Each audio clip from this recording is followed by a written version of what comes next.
Dubai నుంచి వచ్చిన బావా బంగారు నాణం తెచ్చావా సిలుకు సీర కట్టి నేను సంతకు వెళదామా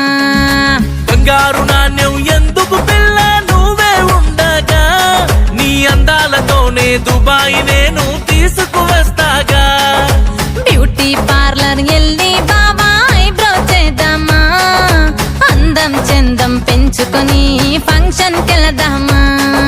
ఫంక్షన్ కెళ్తే పిల్ల నువ్వు ఆగమ్మవుతారే వాళ్ళు వీళ్ళు చూస్తే నీకు తిట్టే తగిలేనే దుబాయి అరే దుబాయి